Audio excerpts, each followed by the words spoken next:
All right, guys, Mr. Antonucci here again. And in this video, we're going to talk about, well, what if you want to construct a confidence interval for a population mean, but the setting involves measuring a quantitative variable twice for the same individual or two very similar individuals, and we're looking for a difference. This situation is known as paired data. Paired data result from recording two values of the same quantitative variable for each individual or a pair of similar individuals. So when we are looking at paired data, the proper analysis is going to use differences in each pair. So here's an example of paired data from the zinc concentration in 10 wells from an observational study. So here's the 10 wells. They took a reading at the top and bottom and subtracted bottom minus top. The order is important there to note which way the difference was calculated. And then we have the row of differences right here. Okay, so this is basically just how to construct a differences for this one. So when the data are paired, the proper analysis uses the differences in each pair. So here we have a dot plot of the information. So the bottom of the well has smaller zinc concentration, and the bottom of the well has larger zinc concentration, according to our key right there. So for all 10 wells in the sample, the zinc concentration is greater at the bottom of the well. So let me just kind of explain that more. Here is 0, which means there's no difference. A positive difference based on how we did the subtraction here means that the bottom would have to have a larger number. So all these values are indicating a positive difference when you do top minus bottom.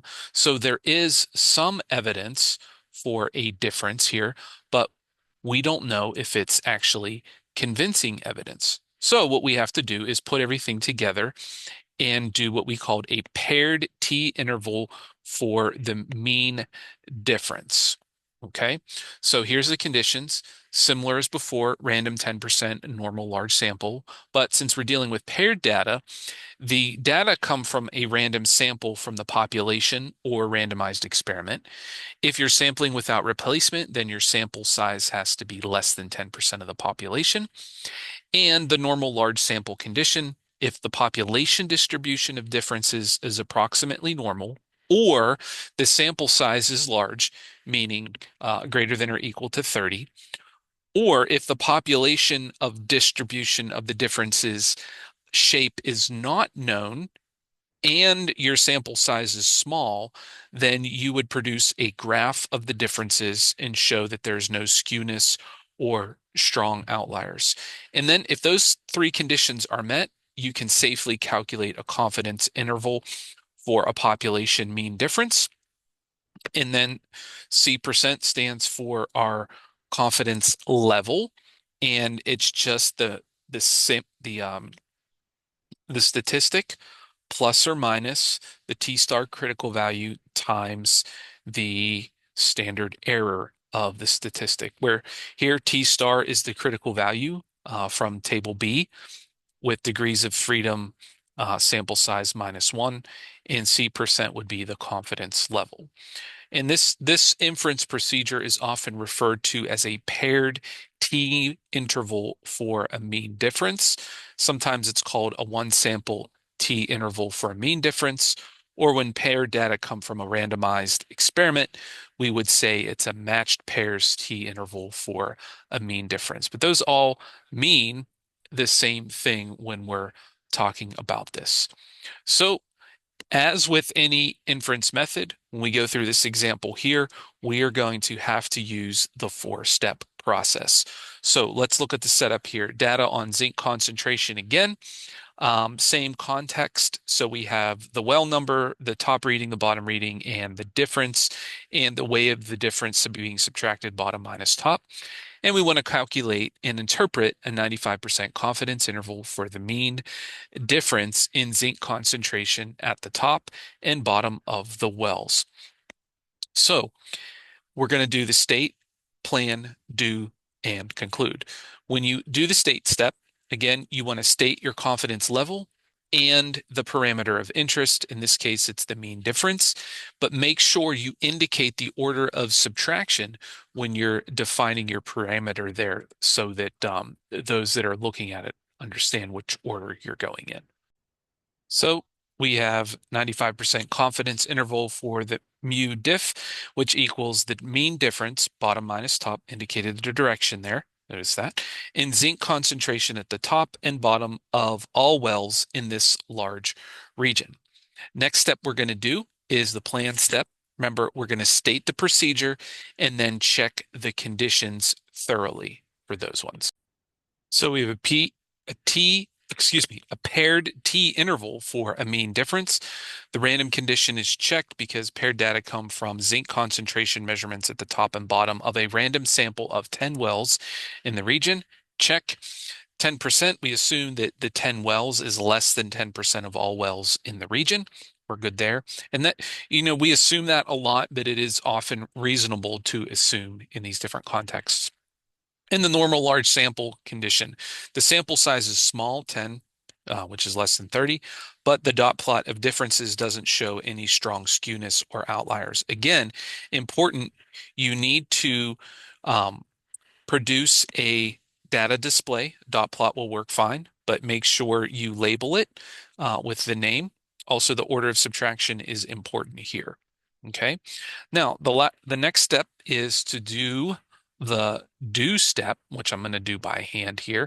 The mean difference, according to our table up there, well, we could plug that into the calculator to use the summary statistics and get 0.0804.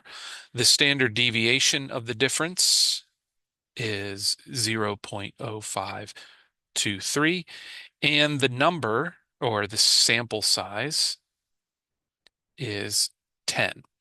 So with 95% confidence, degrees of freedom, be the sample size minus 1 is 9. And then from table B, or using technology, you would get a T-star critical value of 2.262. Okay, now we want to calculate the actual interval. So we do our sample mean, 0.0804 plus or minus our T-star critical value times the standard deviation of the sample, 0.0523 over the square root of the sample size. So that's going to be 0.0804 plus or minus 0.0374, which is going to give us a confidence interval of 0.0430, 0.1178. Okay, with 9 degrees of freedom. Now we are ready to calculate or not calculate, but to state our conclusion here. All right, so remember, in your conclusion, you want to state the confidence, include the confidence level, the confidence interval, as well as your conclusion, all in context of the problem. Conclude, we are 95% confident that the interval from 0.04301 to 0.11779 milligrams per liter captures the mean difference. Again, we're indicating that the direction of the difference, bottom minus top, in the zinc concentrations at the top and bottom of all wells in this large region.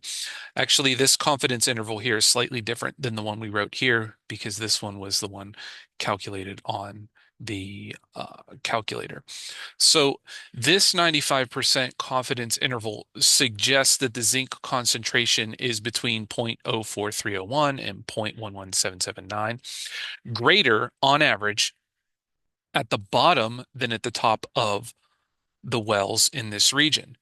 Because all of these plausible values are positive, meaning they're above 0, this interval would actually give us convincing evidence that zinc concentrations are greater at the bottom than at the top of the wells in this region on average. All right, guys, that's it for this one. Hope that was helpful to you. Please do reach out to me if you have any questions. Take care.